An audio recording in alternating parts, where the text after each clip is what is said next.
craft is making memorable places. I think our buildings allow people to recognize their communities in different ways.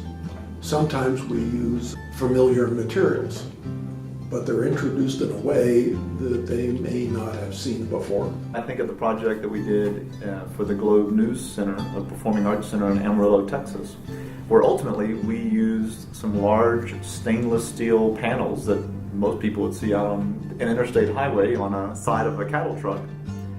But we put it as a ceiling in a very prominent new public space, the new public lobby for this new performing arts center.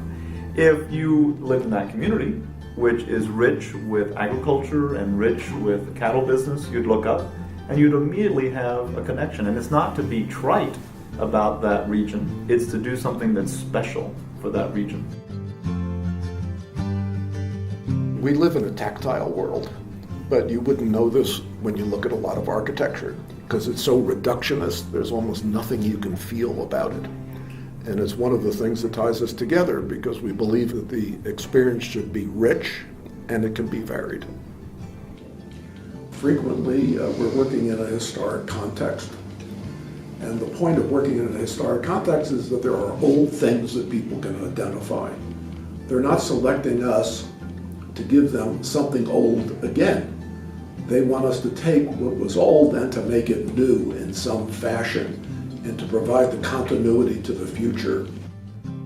Insignias, obviously you can see the rocket shapes that form part of the stenciling, and all of that was really abstraction of a lot of the military pieces and the military imagery.